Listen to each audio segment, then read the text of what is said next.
Madhya Pradesh BJP का नया boss कौन? बहुत दिन से चर्चा हो रही है, बहुत दिनों से चर्चा हो रही है कि भाई साहब कौन बनेगा अध्यक्ष, कौन बनेगा मध्य प्रदेश में भाजपा का प्रदेश अध्यक्ष कौन होगा। ये जानने के लिए जितने उत्साहित भाजपा के कार्यकर्ता हैं उतनी ही धड़कन है उन नेताओं की बढ़ी हुई है जिनके नाम प्रदेश अध्यक्ष के लिए संभावित सूची में शामिल है। फिलहाल प्रदेश अध्यक्ष के पद के लिए चुनाव कुछ दिन टलता नजर आ रहा है, लेकिन अध्यक्ष पद के लिए दावेदारी हर दिन के साथ बढ़ती ही जा रही। कौन बन सकता है भाजपा का प्रदेश अध्यक्ष और कब तक हो सकते हैं चुनाव, इस पर आज विस्तार से बात कर लेते हैं।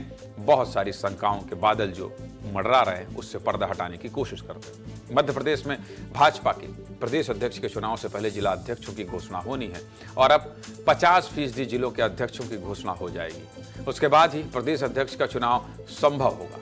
इसी बीच आज बीजेपी के प्रदेश अध्यक्ष वी डी शर्मा को दिल्ली तलब किया गया है। वी डी शर्मा दिल्ली पहुंच चुके हैं और उम्मीद है कि जल्द ही जिला अध्यक्षों की फाइनल लिस्ट आ सकती है। सबसे पहले तो ये समझ लीजिए कि जिला अध्यक्ष का चुनाव कैसे होना है, इसके लिए क्या फार्मूला बनाया गया है और जिला अध्यक्षों के चुनाव में देरी क्यों हो रही है। समझना चाहते हैं? देख लीजिए और पढ़ लीजिए, टीवी स्क्रीन में सब कुछ लिखा हुआ। सूत्रों की माने तो भाजपा ने जिला अध्यक्ष बनाने के लिए जो फार्मूला बनाया है उसके हिसाब से हर जिले से 4 नामों पर मंथन किया जा रहा है। इन 4 नामों के पैनल में एक महिला भी शामिल है। इसके अलावा जिस जिले के अध्यक्ष ने 4 साल का कार्यकाल पूरा कर लिया है उसे रिपीट नहीं किया जाएगा। इसके साथ ही जिन जिला अध्यक्षों को 1.5 साल या उससे कम का कार्यकाल हुआ है उन्हें फिर से अध्यक्ष बनाया जा सकता है। जिले में जो भी नेता अध्यक्ष पद के लिए दावेदारी कर रहे हैं, जिले में पार्टी के नेता, सांसद और विधायक उनके खिलाफ नहीं होने चाहिए। ये तो बात थी जिला अध्यक्ष चुने जाने के फार्मूले की, लेकिन जिला अध्यक्ष के मामले में फिलहाल पेच फंस गया है और ये पेच फंसा है जिला अध्यक्ष के नाम के लिए। सबसे बड़ा पेच सागर जिले में फंसा हुआ है। भाई साहब क्यों फंसा हुआ है, कैसे फंसा हुआ है, देख लीजिए। दावेदारों की सबसे लंबी लिस्ट सागर जिले में ही है। सागर जिले में मौजूदा जिलाध्यक्ष गौरव सिरोठिया फिर से जिलाध्यक्ष बनने के लिए एड़ी चोटी का जोर लगा रहे हैं। वहीं सूत्रों के अनुसार पूर्व मंत्री भूपेंद्र सिंह, पूर्व सांसद राज बहादुर सिंह को जिलाध्यक्ष बनाना चाहते हैं, तो वहीं श्याम तिवारी और पूर्व विधायक हरवंश राठौर भी जिलाध्यक्ष बनने की रेस में। लेकिन आयकर विभाग की कार्रवाई के बाद हरवंश सिंह की दावेदारी कमजोर हो गई। इसके अलावा बीजेपी बुद्धिजीवी प्रकोष्ठ के पूर्व प्रदेश सह संयोजक अनिल तिवारी जिलाध्यक्ष बनना चाहते हैं। अनिल तिवारी गोपाल भार्गव के करीबी माने जाते हैं। समझ गए आप? ये समीकरण बता रहा हूं। ये तो थी बात सागर जिले की। इसी तरह कई जिले ऐसे हैं जहां पेच फंसा हुआ है। इसमें सबसे ज्यादा वो जिले हैं जो सीधे तौर पर मंत्रियों के प्रभाव में आते हैं, मतलब मंत्री, पावरफुल आदमी। देख लीजिए कौन कहां से आ रहा है और क्या फंस रहा है, देख लीजिए। कैबिनेट मंत्री कैलाश विजयवर्गीय के प्रभाव वाले इंदौर में भी पेच फंसा हुआ है, तो वहीं मंत्री राकेश सिंह के प्रभाव वाले जबलपुर, सबसे ज्यादा प्रभावी जिला सागर, जहां गोविंद सिंह राजपूत, भुवन सिंह और गोपाल भार्गव के बीच चल रही खींचतान की वजह से पेच फंसा हुआ है। तो वहीं ग्वालियर में भी अभी तक जिला अध्यक्ष का नाम फाइनल नहीं हो पाया। हालांकि संगठन की तरफ से 40 नामों को लेकर अंतिम तौर पर सहमति बन चुकी है। दिल्ली हाईकमान से सहमति के बाद लिस्ट जारी कर दी जाएगी।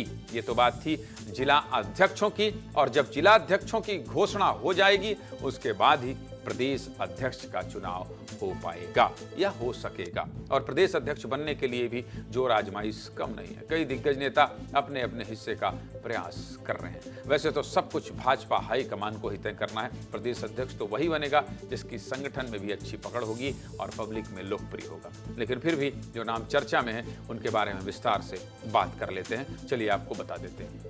अभी भाजपा के प्रदेश अध्यक्ष वी डी शर्मा हैं और वी डी शर्मा फिर से अध्यक्ष बनने के लिए दिल्ली से तार मिलाए हुए हैं। वी डी शर्मा की बहुत सी उपलब्धि है जो उन्हें मजबूत दावेदार के रूप में पेश भी करती है। साल 2023 के विधानसभा चुनाव के समय वी डी शर्मा ही प्रदेश अध्यक्ष थे, जब भारी एंटी इनकम्बेंसी के बाद भी भाजपा ने फिर से प्रदेश में सरकार बनाई।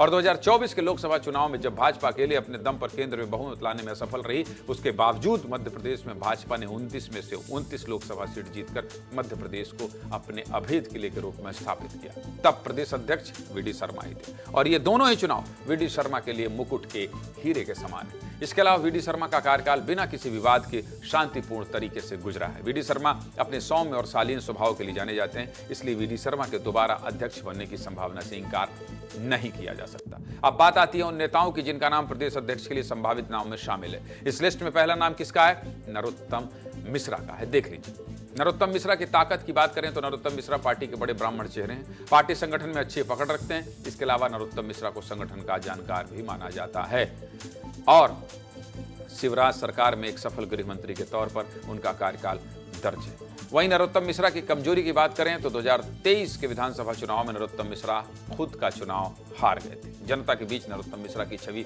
बहुत अच्छी नहीं थी उस समय, इस वजह से चुनाव हार गए। इसके अलावा गृहमंत्री रहते हुए कई बार विवादित बयान की वजह से सुर्खियों में रहे, जिसके लिए प्रधानमंत्री मोदी की तरफ से भी एक बार फटकार लगाई गई थी और इस बात को खुद नरोत्तम मिश्रा ने एक इंटरव्यू में भी स्वीकार किया था।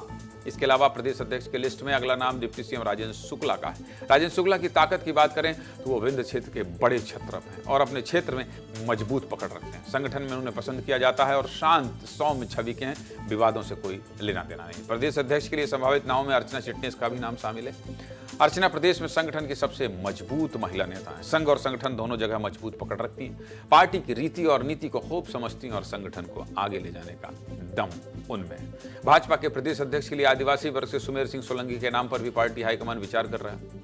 सुमेर सिंह सोलंकी की ताकत की बात करें तो सुमेर सोलंकी पढ़े लिखे और साफ सुथरी छवि के नेता हैं। वे खुद भी मूल रूप से संघ कैडर से आते हैं और अपने क्षेत्र में काफी लोकप्रिय माने जाते हैं। तो वहीं जनजातीय समाज से ही एक और नाम पर भी भाजपा हाईकमान चर्चा कर रहा है और वो नाम है फग्गन सिंह कुलस्ते का। और उनकी ताकत की बात करें तो कुलस्ते संगठन का पुराना चेहरा है। उनका जनजातीय समाज से होना भी उनके पक्ष में माना जाता है। वो पार्टी को अच्छे से समझते हैं और पार्टी के सभी धड़ों में उनका समन्वय ठीक है। भाजपा का आला कमान ठाकुर समाज से अरविंद सिंह भदौरिया के नाम पर भी चर्चा कर रहा है। अरविंद भदौरिया सौम्य नेता माने जाते हैं, पार्टी के पुराने नेता हैं जिनकी संगठन में अच्छी पकड़ है, संघ के करीबी भी रहे हैं। तो ये थे वो सारे नाम जिन पर पार्टी आला कमान चर्चा कर रहा है। लेकिन क्योंकि मामला इतना ज्यादा टल रहा है इसलिए राजनीति होना तो स्वाभाविक है। कांग्रेस इसे अंतर्कलह बताते हुए तंज कर रही है, तो वहीं भाजपा प्रवक्ता का कहना है कि ये संगठन का काम है और संगठन अपने काम में लगा हुआ है। क्या कहना है दोनों पार्टियों के प्रवक्ताओं को, सुन लीजिए।